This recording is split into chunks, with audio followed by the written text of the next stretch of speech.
Welcome, everyone, to a deep dive that's going to have us grabbing our magnifying glasses and our thinking caps. We're tackling the ESV Bible. Ooh, yeah, getting into the nitty-gritty of it. Not just reading the words, but trying to get inside the minds of the translators themselves. And we're starting with their own words, the preface. It's like we've got all access passes, right? We get to peek behind the curtain and see how they crafted this version of such an influential text. Exactly. So I got to tell you, one phrase kept jumping out at me in this preface, essentially literal. I mean, they mention it like it's going out of style. It's definitely central to their whole approach. But what does it actually mean? Like they're trying to give us a direct line to the original Hebrew and Greek. That's the heart of it, yeah. Think of it like restoring a classic car. You want to be faithful to the original design, right? Yeah. Every detail matters. Okay, so instead of just trying to get the general idea across, they're paying attention to each individual word.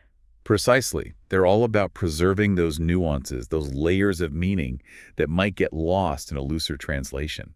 Makes sense, but language changes over time, right? Like some ancient phrases probably wouldn't land so well today. How do they deal with that? That's where the essentially part comes in.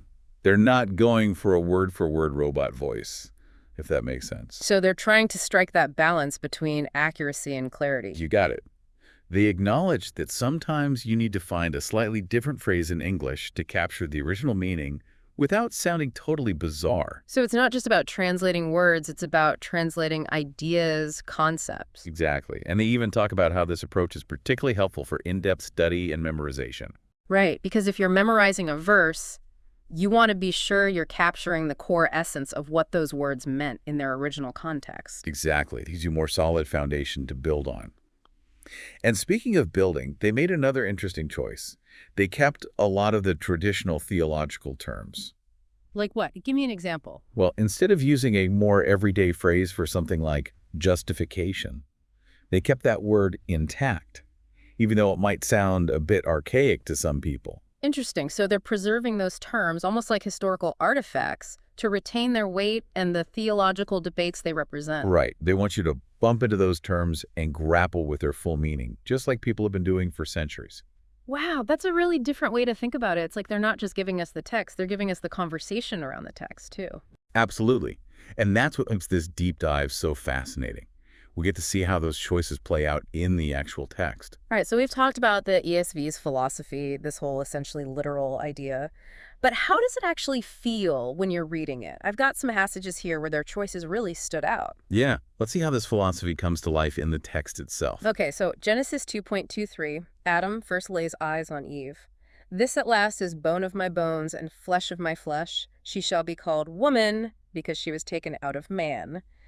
That word woman, it feels very intentional. You're picking up on something there. It's a direct translation of the Hebrew, and other versions use wife or helpmate. Right. So are they just being extra literal there? In a way, yeah. They want to maintain that direct link to the original language, even if it sounds a bit formal to us today. So it's more accurate, even if it's not how we'd say it casually? Exactly. And it makes you stop and think about those words, their significance, the connection between Adam and Eve, her creation as a separate being. Interesting how one word can make such a difference. Okay, how about Genesis 3.1? We meet the serpent. Now the serpent was more crafty than any other beast of the field that the Lord God had made. He said to the woman, "Did God actually say you shall not eat of any tree in the garden?" It's that word behold. Super dramatic, right? Ah, good eye. They talk about this in the preface, actually. Words like behold, they often get translated as just look or see. But the original Hebrew and Greek, they carry this weight, this sense of urgency. Like, hey, pay attention, this is important. Exactly. And they felt that behold captures that better, even if it feels a bit old-fashioned. They want you to feel that sense of anticipation. Okay, one more phrase that struck me. Genesis 6.1 Sistine tone. God's talking to Noah about the flood. Behold, I will bring a flood of waters upon the earth to destroy all flesh, in which is the breath of life under heaven. Everything that is on the earth shall die. Behold again. But it's breath of life that gets me. It's just powerful. It's not just about accuracy, right?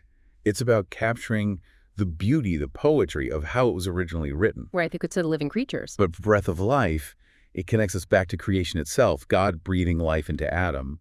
And here, that breath is being taken away. Wow. Yeah, it adds a whole other layer to it. And that's something I really appreciate. They don't shy away from those powerful moments in the text.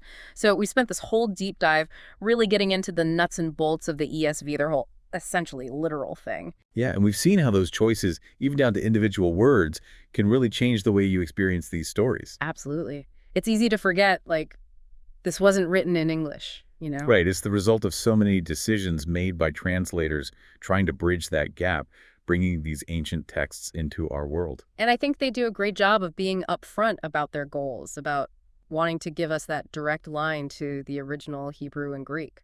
Definitely. But like any approach, it has its strengths and, maybe some areas where it could be even stronger. Okay, so what you're saying is while this direct approach is fantastic for really digging deep and studying, it might not always be the easiest read for everyone. Yeah, and that's something to keep in mind. Language is so connected to culture, right? Yeah. So sometimes a direct translation, even if it's technically accurate, might lose something in the process. Like trying to translate a joke word for word, it just falls flat. Exactly. Idioms, figures of speech, those things don't always survive a direct translation.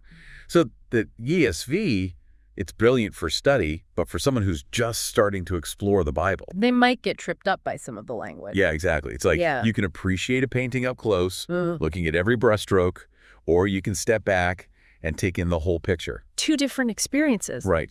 And that's the beauty of having multiple translations. Each one offers a different perspective, a different way of approaching the same text. So if you're really trying to understand the Bible, it helps to compare different versions, see how they handle the same passages. Absolutely. It's like adding more voices to the conversation. That's a great takeaway. So for our listeners out there wrapping up with us, what's the most important thing you hope they walk away with from this ESV deep dive? I'd say be an active reader. Don't just skim the surface. Ask questions.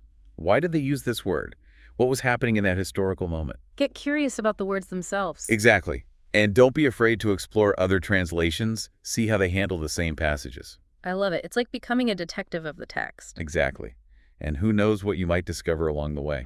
This has been fantastic. Thanks for taking this deep dive with me. And for everyone listening, keep exploring, keep asking questions, and most importantly, keep diving deep into this incredible book. Until next time.